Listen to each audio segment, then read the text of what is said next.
Hello everybody. Today I'm going to do a video for Michigan farming. I know this has been a long time coming. You asked for it. Seems like forever ago.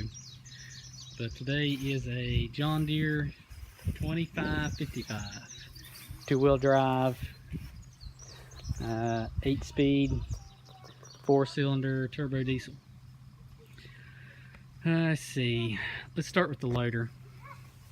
It is a 245 self-leveling loader.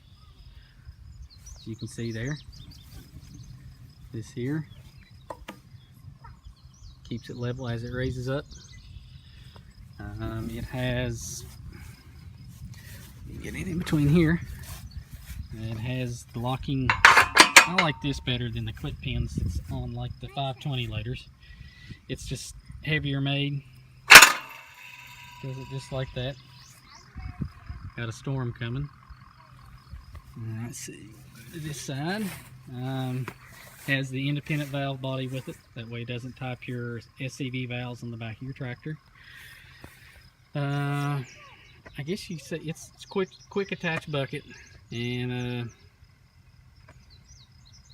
it's easy to unhook. You take these right here and they slide right out.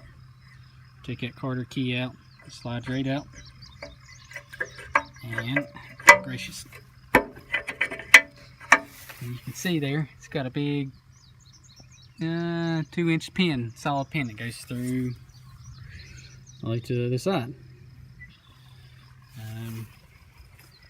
Let's see, on the loader side of it, the tilt, it's plenty strong. It's not strong enough to roll the tractor back if he was stuck.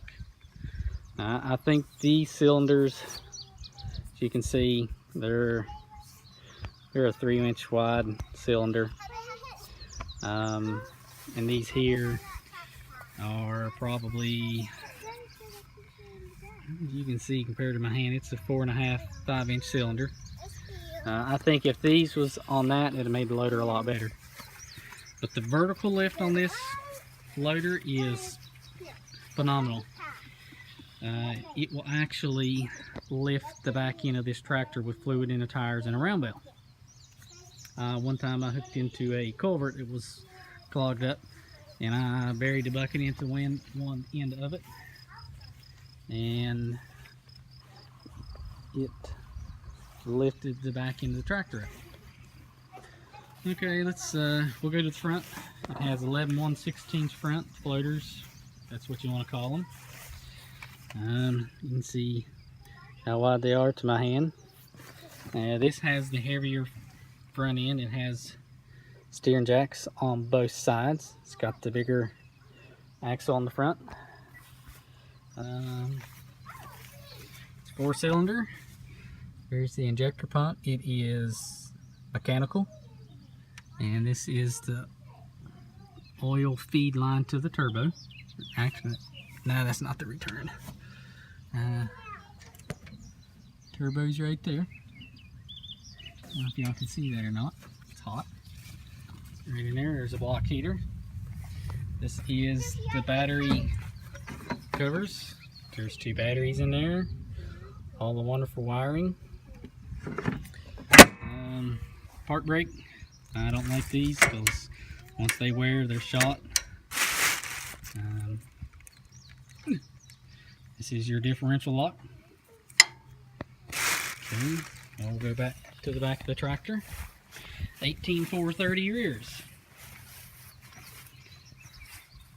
Okay, you can see just how wide they are in comparison to my hand. These are your lift arms. There's your drawbar. There's your 540 PTO. Right here. This is where you check your hydraulic fluid. These are your external SCV valves to run whatever you may need. This is where you fill hydraulic fluid. The seat, roll bar, and you can actually adjust these by pulling this pin up like so. And if I had 2 hands, that would slide out if you need to offset something or cattywomp something. 18 430s. And let's see. Oh, here's the joystick for the loader. Pull it back, raise the loader up, forward, down. To the left side of the tractor is curl it in, out is to curl it out. This is your fuel filter. The red there is the oil filter. Here is the dipstick to check the oil. The silver thing is the alternator. And this is the starter. Okay. Go ahead. If you want to. A guy made this for me. This is a hydraulic cylinder because I bent and broke my other one. And he made that for me and dared me to break that one. And I'll take this cover off here to the radiator is. This here is the main hydraulic pump that runs everything. That's your radiator. It's the hydraulic oil reservoir that goes up to the oil cooler. This is the air intake. It's the rubber boot. I'll leave that off because sometimes it takes two hands to do it. Okay. Let's go to the station. Oh, before I do that, right here. I don't know really what this is or the purpose of it is, but I do know what it does, and I don't really know the purpose or the reason for it. But if you turn it all the way to the right, it will lock the hydraulics to where the hydraulic lift arms do not go down. They'll go up, but not down. If you turn it to the left so much, it'll let them go down. I'm not sure what that is for. This is your PTO to engage it. Disengage. This tractor does not have a two-stage clutch. Okay, it has tilt wheel. Right there is the button. You push it and then it comes back. 8 speeds. This is your 1 through 4. And this is your ranges. High range, low range, and reverse. You have 8 speeds forward and 4 speeds backwards. This is your 3-point hitch to raise and lower the arms. These run your SCV valves in the back. It's for your lights, turn them on and off. There's the tack with the hours. This is your hand throttle. This is your, man, it's lightning good. This is your kill switch, kill cable, whatever you want. Choke cable. Down here is the foot pedal, foot throttle, your brakes, left brake, right brake, clutch. Y'all can probably hear that. And looky, it's probably going to go around this more than likely. Anyways, it's got 4,200 and some odd hours, 50 hours I think it's on it. There's the stack. Oh, try not to fall here. Radiator cap, fuel cap for diesel.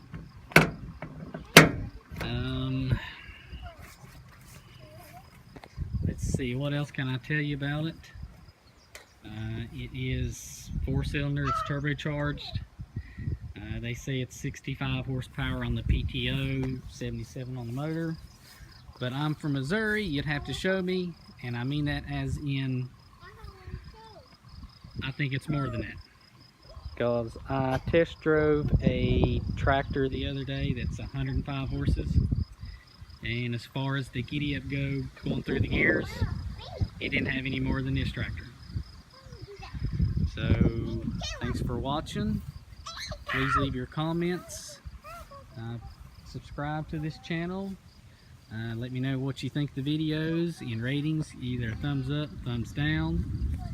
I have to say this has been the best tractor I have ever owned. I have had 0 problems out of it. It will start when it's below 0. I've had it start in -12. If you're looking for a good solid tractor that's, I mean, I just can't say good enough about it. I've had that kind of service out of it, and I've used it enough to know that it's a tried and true tractor. These 55 series, my dad had a 2355. I mean, it just give him zero problems. He had it 10 years. He traded in on a four-wheel drive tractor.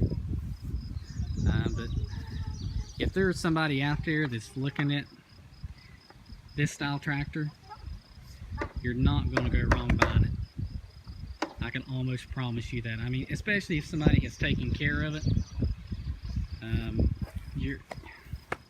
you just can't beat them. And I'll come over here and talk about them when I get out of the wind. My John Deere baler, my brush hog, the disc mower that I have not fixed yet. But let's see, which would be the best way? This way. I have to say, yes, I'm going to repeat this. If there is anybody out there that is looking at a 2355, 2555, 2755, for that matter, any of the 55 series, I've been around many of them. I know people that has several of them. Let me fix this here. They're just an all-around great tractor. The one downfall I will say to these tractors is, in the two-wheel drive models, is they are heavy on the front end, and they're not the best going tractor two-wheel drive in snow. Mud, I put fluid in the tires. They took 100 gallon each tire, so there's 200 gallon of fluid in that tractor on the hind end. So that's 1,600 pounds. And as far as going through the mud, I've never had any trouble with it going through the mud. Now snow, you know, I can be on flat ground and dump the clutch and it'll sit there and spin both tires. But the dependability of these tractors, or this tractor, I don't think you will find a better tractor. As far as dependability, it's a workhorse. I mean, it'll work the crap out of that baler there. I mean, that baler there will eat some windrows. I mean, as wide as you can make it. If the windrow was as wide as the pickup and can be to the top of the cover there, it covers the PTO universal at the top there, it can be that high, and it'll just, that baler will eat. I'm getting off topic here. That baler will eat it. But I tell you what, that tractor right there will turn it through. I mean, it'll, fourth gear, I'm not sure what the speed is in fourth gear at 2200 RPMs, but it's making pretty good time. I mean, it'll just uphill, it just keeps on walking. It don't pull. I mean, if it pulls down, it recovers in just in a few seconds. I mean, it'll just I mean, it recovers well. And there's just, I don't know what to say about it. I've never had any, short of it going in the snow is the only negative I've ever had to this tractor. Or even the 2355 my dad had, it was the same way. They're heavy on the front end, especially with the loader, and they don't go good in snow and ice. Of course, what really does. But anyways, that's an overview, a review, whatever you want to call it, this tractor. Doesn't use any oil. Yeah, it's a 90 or 91. I'll have to look the serial number to remember. But thanks for watching. I don't think this storm is going to miss me now. As you can see, I was going to hook the baler up to it. I might go ahead and do that because it's in the barn. I'm charging a battery down there again. But I'll probably make a separate video of maybe like how to hook up a round baler like this one. So thanks for watching. Please, did I say that already? Thanks for watching. Please leave your comments, yada yada. If I didn't, do all that. If I did, sorry to repeat myself. So we will catch you next time. Thanks. Oh, there was one more thing I probably should do for you. I should start it.